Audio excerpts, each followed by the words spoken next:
Well, I'm Steve Kahn. I'm the Director of Student Programs. And I'm Greta Johnson. I'm the Resident Director of Gilbert Hall. And we want to talk to you today about a concept called mindset. Mindset comes from the research of Carol Dweck, and it's about, the fancy word for it is implicit self-theories, which is a psychology way of saying what you think about who you are. But before we get into that, I want to talk about the little name tags that you all have on. You all picked some name tags when you came in here. Who feels like they got a name tag that really fits them well? Who really felt good? Would someone mind sharing some of your name tags? Just shout out some of your labels. Boring. John, that's rude. What was her name tag say? Boring. Oh, Boring. I'm just kidding. That's what it said. I'm just kidding. Got it. We're joking. Sorry. Okay, what else? What other people have? I'm a dog lover. I have 21 dogs because I rescue dogs. So that fits you. You win an award for that of some kind. We'll figure that out later. Who else has one? Wanda's funny. That is absolutely true. Not creative. Not creative. How many pick negative ones? Not this, not that. Boring. Okay. How many people pick positive ones? I feel like mostly that's what we like to do. Who felt weird about picking out a label? Who felt a little strange about that? Yeah.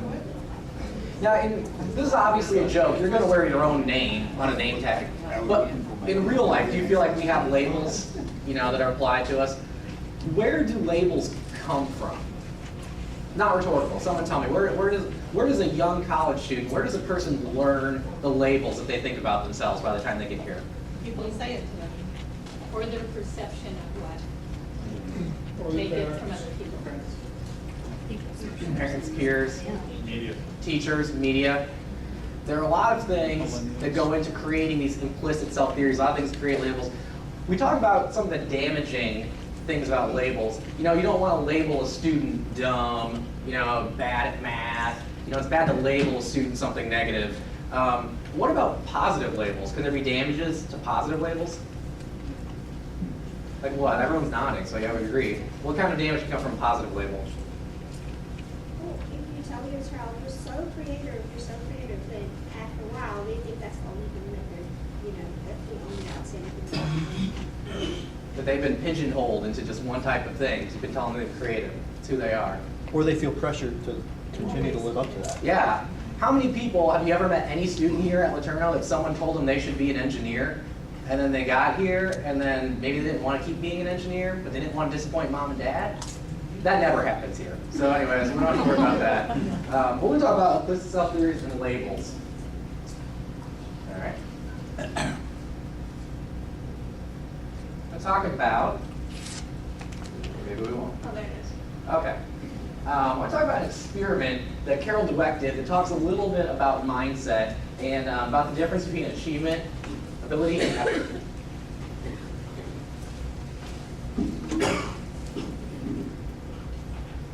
I have a video of it.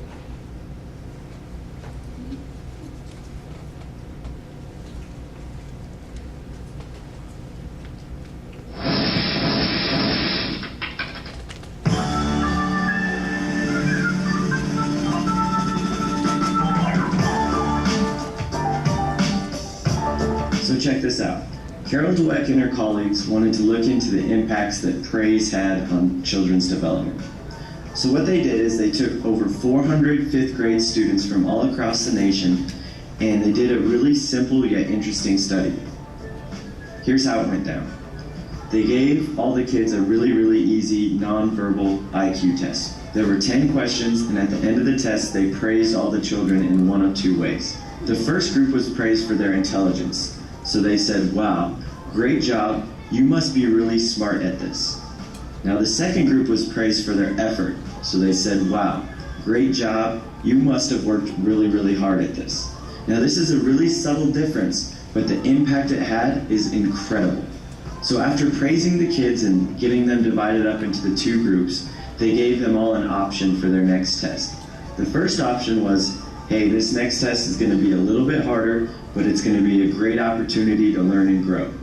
Now the second option was, this next test will be similar to the first, and you will surely do well on it. Now the interesting thing is, out of the group that was praised for their intelligence, 67% of them chose the easier option, while 92% of the kids who were praised for their effort chose the harder test. This is unbelievable to think about, how just the subtle difference in the way that they were praised had such an impact. Carol Dweck explains why this happens. The child or adult hears, oh, you think I'm brilliant and talented. That's why you admire me. That's why you value me. I better not do anything that will disprove this evaluation. As a result, they enter a fixed mindset, they play it safe in the future, and they limit the growth of their talents. Whereas focusing on the strategies they use, the way they're stretching themselves and taking on hard tasks, the intense practice they're doing, those are the kinds of things that say to a child or an older athlete, it's about the process of growth. As a result, they don't feel, oh, if I make a mistake, you won't think I'm talented. They think, oh, if I don't take on hard things and stick to them, I'm not going to grow. Next, Dweck and her colleagues gave all the kids a really, really difficult test. It was one that they would surely fail, but they wanted to look at how the different kids attacked this challenge. Dweck noticed that the group that was praised for effort worked harder, longer, and actually enjoyed this test more than the group that was praised for their intelligence. This group got really frustrated with this test and had the tendency to give up early. After this artificially induced failure round, all of the kids were given a third and final test. Now this test was the same level of difficulty as the first one, but check out the results. The group that was praised for their intelligence actually did worse on this test than the first one. Their average score actually dropped by 20%, while the group that was praised for their effort did significantly better, raising their average score by nearly 30%. This is a 50% difference in performance that was caused by a few subtle differences in the way that they were praised. This study shows how praise can either make or break a child's development. I mean, we all do it. We all want to be positive with the children we work with, so teachers, coaches, parents are always looking for ways to support their kids and tend to praise them quite a bit. So we need to look at research like this and realize, okay, praise is a good thing and there's nothing wrong with being positive, but we need to be very careful about praising someone's intelligence or abilities and focus more on the process and the effort that they put forth. I think this is a pretty easy fix that will help us develop growth mindsets within the kids that we work with. And as all the research shows, having a growth mindset has a big time impact on the development of a child, whether it's on the court, in the classroom, or just in life. Thanks so much for following along and watching this video. For more like this, visit championshipbasketballschool.com and click on the championship newsletter. We'll see you next week. Thanks, guys.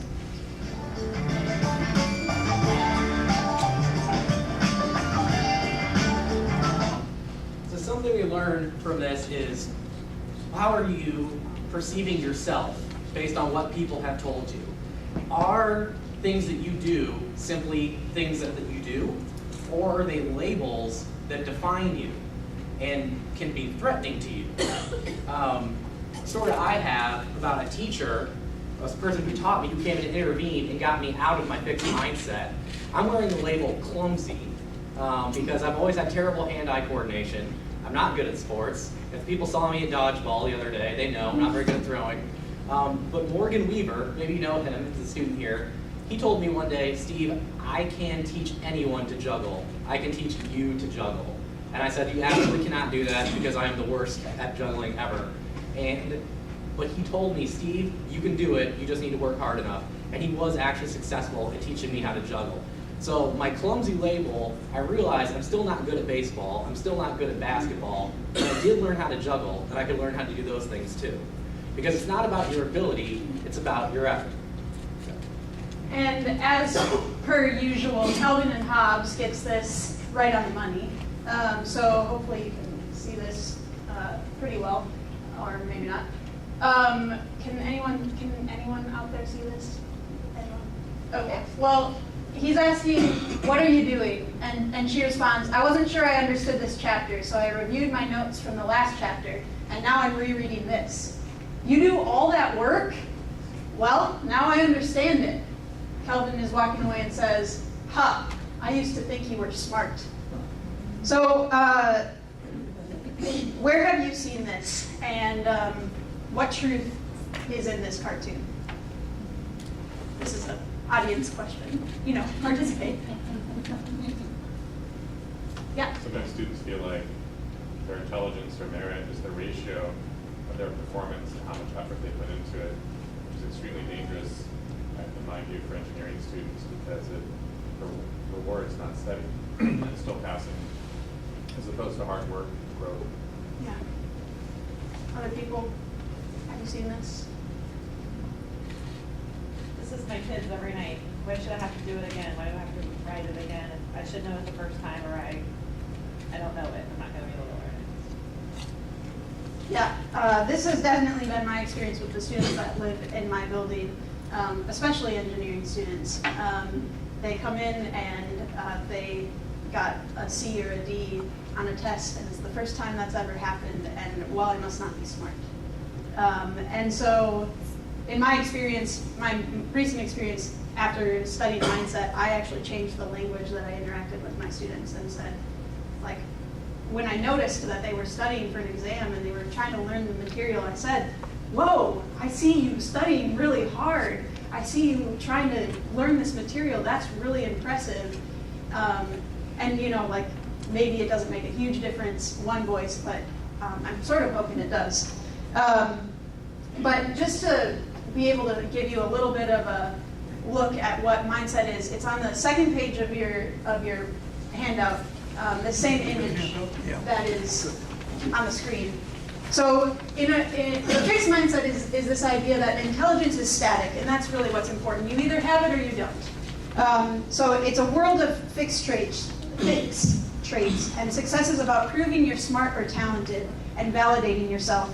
So when you encounter challenges, you see them as threats. And you don't face obstacles because they can possibly produce failure. And effort, if you have to put effort, just like in that Calvin and Hobbes cartoon, if you have to put forth effort, it undermines that you don't have that natural giftedness. You must not have that skill, so why are you trying? And criticism, getting a D or an F, or having your boss come in and say like, "Hey, you didn't do well on this," that defines you. It's taken very hard, and in a fixed mindset, it becomes the identity and how the individual sees him or herself. And then success of others. So if I'm an engineering student and my friend got an A and I got a B, their success is actually my competition. It's not an opportunity to celebrate or an opportunity to get better. And so the result is students or people in general who have a fixed mindset, and you can have a fixed mindset in art or math or science or hand-eye coordination, and a growth mindset in art. Or, you can have a fixed mindset in one area of your life and a growth mindset in another. But the result is, if you have a fixed mindset regarding something, you peak early and you say, all right, this is the amount of intelligence that I have, so I'm not going to work any harder. And you give up. And so there's this very deterministic view of who you are and how smart you are. In the other side, the growth mindset, intelligence can be developed. It's about stretching yourself and learning something new. And so challenges are no longer threats, they're opportunities to grow. And obstacles are times to persist. And effort, where effort was seen in the fixed mindset as undermining, effort is seen as an opportunity to master a skill. It's how you get to be good. Criticism is an opportunity to learn and improve. And success of others is actually inspiring. It brings you a desire to continue to grow. So as a result, people have greater levels of achievement, and in the midst of failure, feel freedom.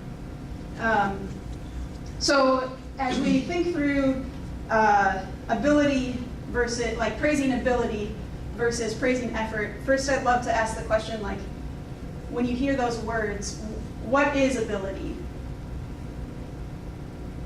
Anyone can answer. Some natural talent. natural talent, yeah. Whatever, Other giftedness, giftedness, maybe it's the potential to achieve. potential, yeah. Versus effort, what would you define effort as? Applying. Work, applying, Going the extra mile. going the extra mile, preparation. Yeah, all these things, really great. So in this next slide, we sort of have listed some things that people on the left side of the screen, you might get praised for your high ACT score, or you're getting really great grades, or learning something quickly. You're really smart. Wow, you got an A, you're really smart.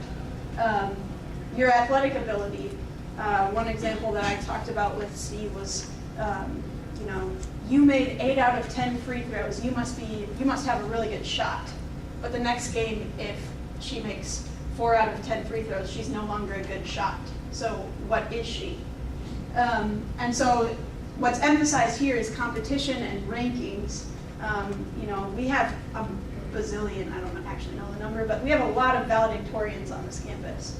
So if you bring together a bunch of valedictorians and only one of them can be the best, like first place when they graduate, like all of a sudden the way that they've identified their ranking is lost. And so instead of praising the ranking or the ability of their intelligence or their athletics, we can praise their improvement. We saw you move from not understanding this concept to understanding this concept. We're grateful that you did that work. We saw you do that work. So this is, to me, it's like the individual change that you and I can make in the language that we use with students. And so that's basically what I wanted to say there, except for the idea of effort is that students who are praised for their effort will eventually thrive on being challenged. Whereas students who are praised for their abilities will look at challenge and walk away. And so if we are able to say, you are resilient, you are determined, I think I wrote determined on one of the labels, you are a hard worker, they can actually become better students. And then I also wanted to frame failure as something like in the ability category, it's seen as I am a failure. So I wrote, oh, sorry about that. Wow. This is a powerful statement right now. I wrote, or got not artistic on my tag. And the reason I got not artistic is I was in 2nd grade, and my 2nd grade teacher told me I was bad at art. And I'm not kidding you, I hadn't tried to be good at art since 2nd grade. And so I just was convinced that I must be bad at art. So that failure, that moment where I failed art has defined who I am. But if I had had a growth mindset instilled in me as a 2nd grader, that failure could have been something that was a problem to be faced or dealt with and learned from, something that I could grow in.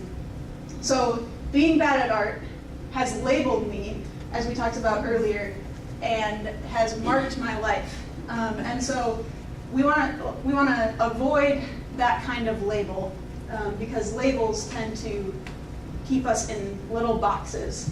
And Steve's going to talk a little bit more about that. One of the things that can be a result of labeling or believing that your abilities are part of your identity is something called stereotype threat. Probably heard this term before. Here in this cartoon, we're looking at 2 men. One of them's not very good at math, and the guy says, "Oh, you suck at math." Sorry for my French, that's what the graphic said. You're not very good at math. Or over here, there's a man and a woman. The woman's not very good at math, and so the assumption he makes is women aren't good at math. Girls suck at math. And the reason for this is there are stereotypes in our society. People with fixed mindsets can live into these stereotypes. And so there actually is some research that shows that, let's get this cut off a little bit, a stereotype that shows that girls in school perform worse at math. when there are boys present. Or when the teacher is a man and they're reinforcing these gender-specific stereotypes. Actually, in all women's schools, women's math scores are just as good, if not better, as men's schools. But when men and women are together, there's an intimidation factor where the girl says, oh, I've heard that girls are bad at math. I'm probably not going to do very good. Johnny's really smart. I don't know what I'm going to do. And so actually, men decrease women's scores in math while they're there. There's also studies that show that African American and Hispanic students perform worse on standardized tests of intelligence, like the ACT or the SATs, when they're asked about their race at the beginning of the test. So if you have a test form that says, what is your race, and you fill it in at the beginning, and then take the test, there have been studies that show that African American and Hispanic students perform worse than if that question is asked at the end. Why is that? Because there's not actually a difference in intelligence, but there is a stereotype in our country that the white man is the smart man. The white man is as smart as it gets. And if you're not that, and you're reminded that you're not that, it's in your head. Just like those children, they were praised different ways, and they took the same test, but the children who had confidence in themselves performed better than the children that were worried based on their last failure. If you have a fixed perspective of your intelligence and that it's part of your identity, then it affects your performance. Now I also want to talk about motivation, how we're motivated. You might have heard the phrase intrinsic motivation versus extrinsic motivation. Intrinsic motivation is when it comes from internally, I've decided I want to do this, I care about this. Extrinsic motivation is someone's making me do this. And so we want people who are intrinsically motivated to study. Ryan and Desi did some research and decided that they felt there were 3 needs that people had for intrinsic motivation: competence, autonomy, and relatedness. Specifically competence, do I know how to do this? If you have the belief, if you have the self-efficacy that you can learn, you can be intrinsically motivated. You can be motivated internally to do your studies. But if you're afraid that you do not have the competence, you'll only be externally motivated. I'm only going to do this because I don't want to get in trouble. I'm only going to do this because I want a grade. I can't really learn about philosophy. I'm just trying to learn answers for the test because that's what I'm really focused on. There are 2 different kinds of goals that people set when we're looking at challenges. There are mastery goals, which in my mind is the Rubik's Cube over here, and there are performance goals. A mastery goal is when you're trying to learn something because you want to get better at it. I just want to learn how to do the Rubik's Cube. I want to learn how to do it faster. I just want to get better at shooting free throws. I'm really interested in ancient history. I want to learn more about it. I want to get better at writing. These are mastery goals. Performance goals are about, I want to win the competition. I want to get a 90 on my exam. I want to be the first in my class. I want to get the best grade on this term paper. Performance goals aren't necessarily always a bad thing. Sometimes it's good to be competitive. It's good to have a goal in mind. So I'm not always against performance goals. But specifically in academics, people have found that people who set performance goals as opposed to mastery goals sometimes have better grades, but they engage in fewer deep learning processes and retain less. Now, when it comes to performance, there's performance approach, meaning I really want to get this goal, and there's performance avoidance. I really don't want this bad thing to happen to me. So I included this picture of a wrestling meet because when I was a wrestler in high school, I was really, really good at not getting pinned. I wasn't very good at winning the matches, but I fought really hard to not get pinned. So I spent a lot of time like this guy on the bottom here. I could do that in 2 minutes.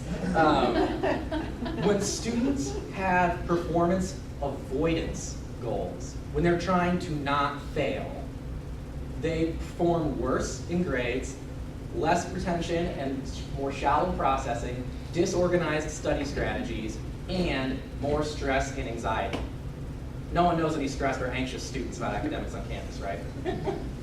Because they're afraid of failing, as opposed to saying, I want to learn. Why? Because a fixed mindset is about your identity. If a test is an opportunity to prove or disprove something important about who you think you are going to be threatened and afraid of losing. And they're going to be performance avoidant. We want to set them free to thrive and to look for mastery in their content. So research by Lori Schreiner out of Azusa Pacific University has developed a new model for student persistence and success called Thriving. And what she found is that more so even than grades, students' academic determination and their academic engagement predicted how well they felt that they were valuing their college experience. What that means is people who took control of study strategies and students who processed the information and spent more time with it felt that college was more valuable even than students that got higher grades. Because it wasn't a performance goal, it was a mastery goal. It was a growth goal, not a fixed goal.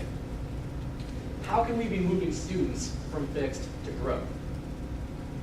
Now, one more thing I'll say, in case anyone was wondering about this. I talked so much about labels. Is anyone familiar with the Strengths Quest or the Strengths Movement? Basically, any personality test, you take a test and then they give you a label. Everyone's obsessed with Strengths Quest. They just give you 5 labels, right?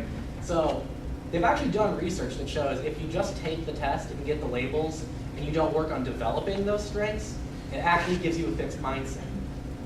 So you can actually do harm to a student just by identifying their talents. Now that doesn't mean never identify their talents. It means identify them and then help them develop them. So maybe you actually are good at math, but what does that mean then? So if a student does really well on math and she gets 100% on a test, what you could say is, wow, that was really great work. I'm impressed. You've shown that you have excelled at this test. I'll make it harder next time. I'm sorry I wasted your time. I mean, that kind of sounds like a joke, but I actually had a professor. He was a statistician. He was a psych prof, and he worked in stats a lot. And he said, if any one of my students gets 100% on one of my tests, I know I didn't make a good test. Because it's all about growth and learning. And he would apologize if he got 100 on his test. Did not like that guy. Actually, I did. He was great. So it's okay to tell students to give people positive praise. It's okay to identify some strengths. But we want to make sure that we're actually helping them develop and not just identifying, because that just lets them be stagnant. So we're going to come here. Greta can come back up, and we'll just talk about, this is kind of the end of our presentation, just to talk about what are the different contexts that we encounter students in. And what are the different places, what are different ways we can challenge them? Think about either growth mindset messages or fixed mindset messages that you've heard either students say or other colleagues say, you know, in some of our different settings, whether it's the basketball court, the classroom, or a lab. How do you feel like we can apply this? Go with Linda. Well, I just, as from an educator's perspective, I wish that even from an early, when kids start going to school, that we reflect or teach students to look at their grades, not as where I'm at and to be proud of it, but to set it as a goal that if you got to see, okay, great, what did I miss? This is not a reflection of who you are, but it just kind of gives you a gauging method to say, what do I need to do to work towards an A? Not because I need an A, but what am I not understanding, to help them focus on that and not focus on I'm an A student, B student, C student, or anything, but rather more of a gauging of where am I in this particular subject and how can, what am I missing out on? I always find the difficulty in that when we say, teachers say to me, I'm in a PhD program right now, and my profs really want me to not worry about my grades. They want me to worry about my learning, but then they keep giving me grades. I have a comp I have to take. If I fail it, I get kicked out of the program. But they don't want me to worry about the grades, And so that's tough though, because there's accountability. If someone performs really poorly on a test, you don't just say, saw that you filled in all the answers, though. There is some accountability, but there have to be ways in which we address it. Yeah, how do we let them conceptualize the grades? Grades aren't bad, but how do they view them? How do they use them? How are they internalizing what those grades mean about them? That's good. That's a good point. Well, part of that would be, too, that they have to learn to reflect on what that means. We don't really teach them that, okay? So that means, okay, what maybe I did, what didn't I do, or how much effort did I put into this? What could I do differently? And that isn't something that's taught. And part of, I've been in the lower ed for a while, but for a long time it was build the esteem of the child through praise. Mm-hmm. And they are gradually shifting from that to more of a mastery type of mindset. But that has been ingrained in a lot of students. The self-esteem movement, I'm part of the millennial generation. I was born in '85, and I got there right in the cusp of the self-esteem movement for children, where you just praise children and say they're great no matter what because we love them. Now we've hit college and the workforce, and we're smart and talented and creative and soft and don't take criticism well. You might have seen this in the classroom. I don't know if anyone's ever encountered a student like this. I'm joking, but I've had so many students in my office. I was really smart in high school. I hardly had to work in high school. I didn't have to do much homework because I was really smart. And now, I don't know what to do. This place is hard, okay?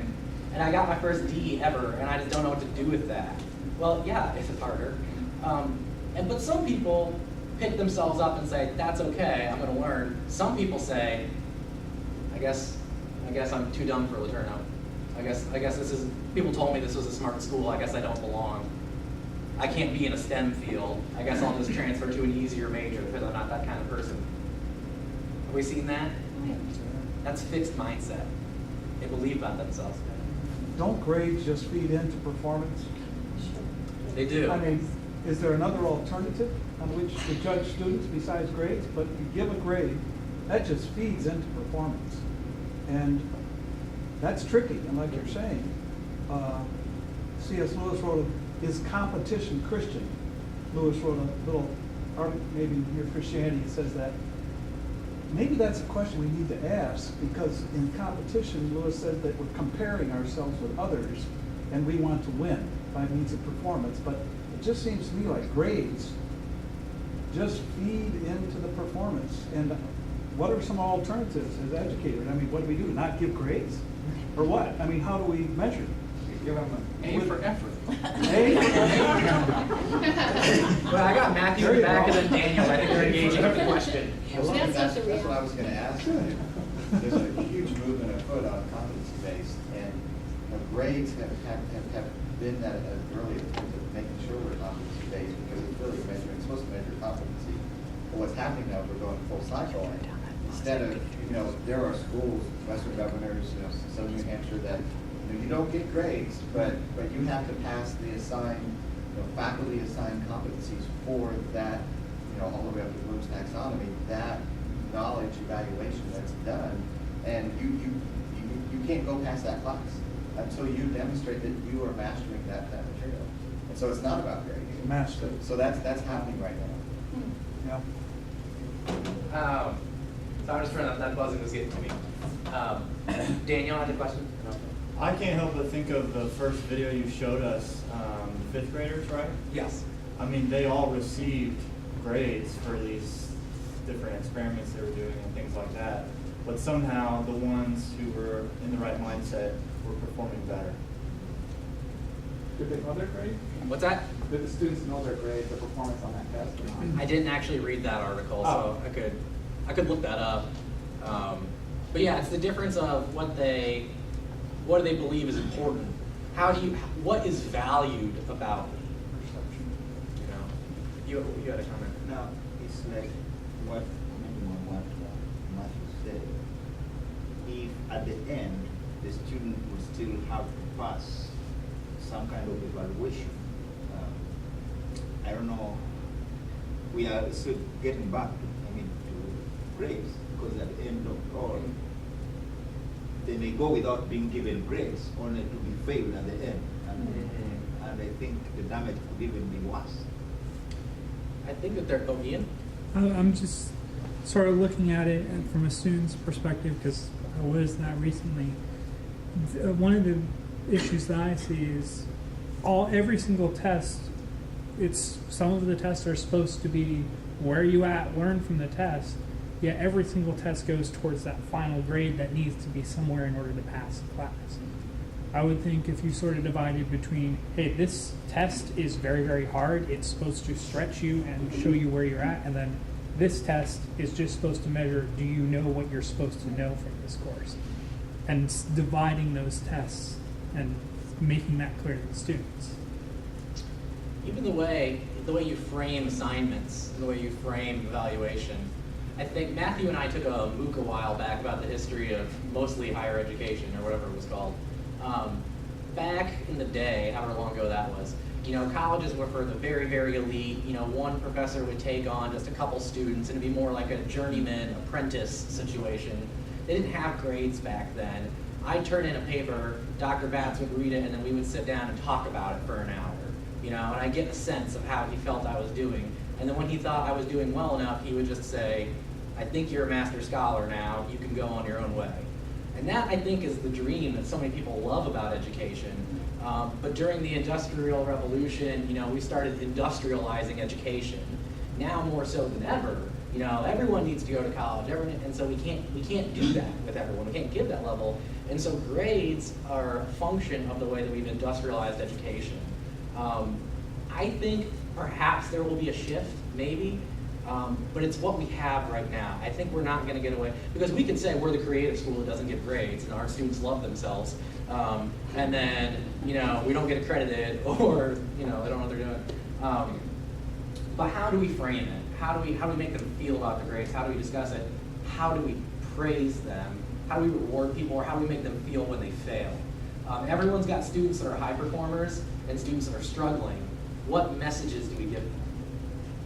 I will admit, and it's not just, we should also model the growth mindset. I am a self-proclaimed recovering fixed mindset person. I was a high achieving student, I was a valedictorian, I was top of my class in college. Now I'm getting my PhD, and there are people in the class that are smarter than me, and I do not always get A's on all my papers. I don't like being criticized, but it's because there could be lots of high achieving, very intelligent, successful people with fixed mindset. And they're in our staff and faculty and administration just as much as the students. So how are we modeling a growth mindset and exploring and learning and failing and letting students know that that's okay too?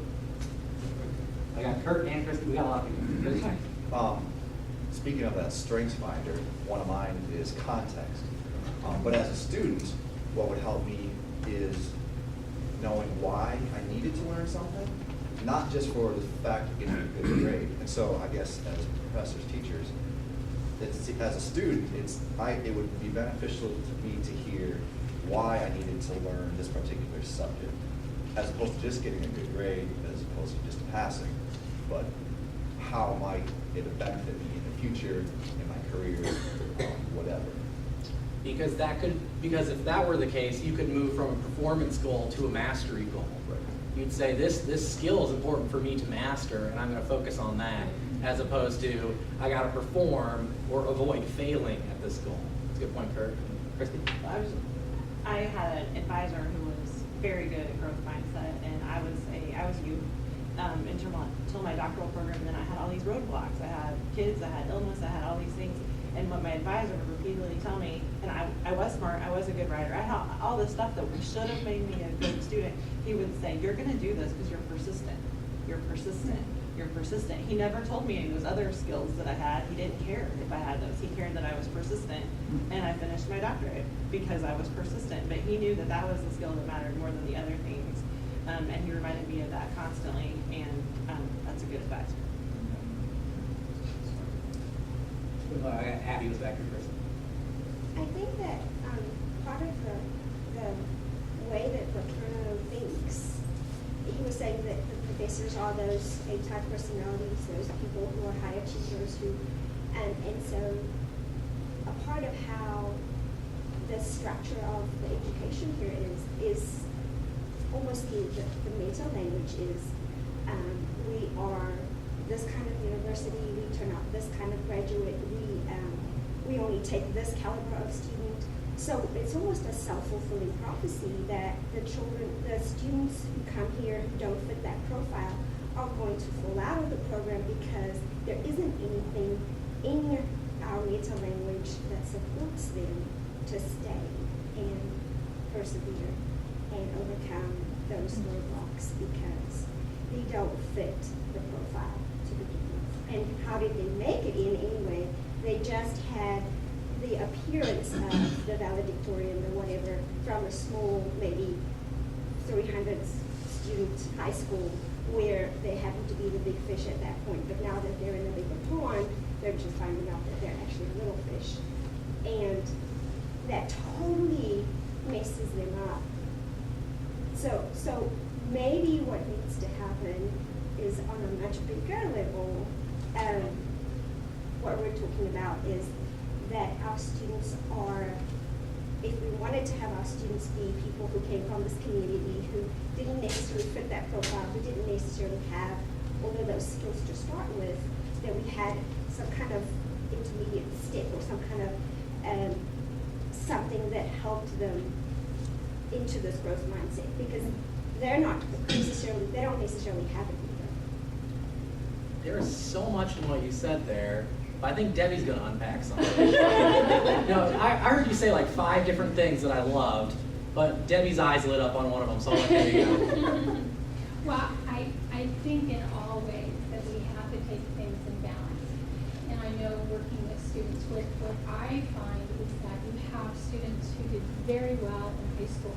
And that may be whether it's a small school or a large one. There's huge grade inflation in that aspect, but the nature of high school is that teachers review. Students pick up a lot so that they can do very well with little effort. And so what I feel like, and I have a son who is that way, and so when he went, he had to figure it out. But to put in more effort if you want to understand that material. And so that I think what it is, they hit this wall that I've never had to do this before. And sometimes I don't think they know how to apply that, that devotion, that commitment to what it takes. And sometimes too, it's like they're not used to that, so that's not as much fun either. So I think there's a little bit of that as well, as you look at that. I was going to say, it's getting to be right around 1. I think this is a very fruitful conversation. I don't have anywhere to go next. I don't know what Greta's doing. So I understand if people need to leave, that is completely fine. I won't feel like that's rude. You can move along. If anyone wants to stay for a little bit, continue having this conversation, we'd love to keep having this conversation. So feel free to do either one.